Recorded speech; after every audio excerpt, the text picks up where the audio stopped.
I'm Martha White, and I'm a Senior Project Manager at EDiS Company. The most challenging aspect of my role is that as a Senior Project Manager, not only do I run projects and interact with the subcontractor community and superintendents, I'm also able to be a mentor for incoming project managers here at the office. And the challenge is how to communicate about the projects and where things are in a project and turn that into a teachable moment. And although that shouldn't be a challenge, when you're deep in the throes of a project, it can be difficult to try to change your whole aspect to help it be a learning experience as well.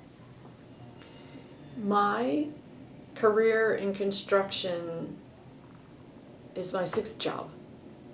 And for someone at my age group, I'm more of a millennial than not, having 6 jobs. But it was my 2nd job where I was doing real estate leasing. And we moved with the developer, and he was building a new building adjacent to where we were. And that's when I learned there was project management for construction. And that's when I thought, oh goodness, this is way more interesting than being a leasing agent. It was also when there was a condensing of the commercial market in general, and there was no opportunity to even change fields at all. So the aha moment was there, but the opportunities were not. And that's when I took some time to step away, not really step away, but take some classes at the local technical school to do construction plans, methods and materials, contracts and specifications, because I have a history degree. Frankly, the culture that I have here at EDiS, that I enjoy working in at EDiS, there has always been women here. So it's not like there's a challenge in trying to be a voice that's heard. And even when I was much greener in my role, I had people saying they preferred to work with women. So, and this is men in subcontractor community. So to a certain degree, I can't talk largely about a culture change in most regards. Maybe it's because I came here with some different experiences, and therefore I brought something different to the table. So maybe that's also a component of that. My background is a history degree. I have a commercial real estate background, and I'm a jack of all trades. And in hindsight, I learned that I had a project management mind. So I learned about project management when I was doing another role. And then in hindsight, I realized I was a kitchen manager for my sorority, and you just order food and you plan menus and you look ahead.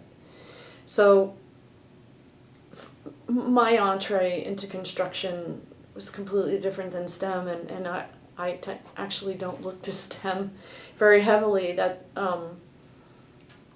frankly, a lot of this role as a project manager is about communication. And if you can talk to people across all different backgrounds and all different lanes, so there's people who are in a subcontractor lane, there's people who are in a design lane, there's people who are in a construction lane, and there's people who are lawyers and bankers and technology. And you really actually have to be a communicator, from my perspective, because you're a jack of all trades and you get to learn about all different businesses and all of your clients' businesses. So whether it's education for schools or banking or lawyers or even incorporation companies. That's how I find your growth as a project manager. I would say figure out how to learn about project management, because there are some tools around that.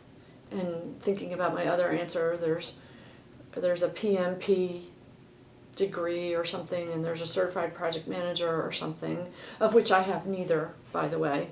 But the project management in general can be applied to construction. It can be applied to other jobs in various industries.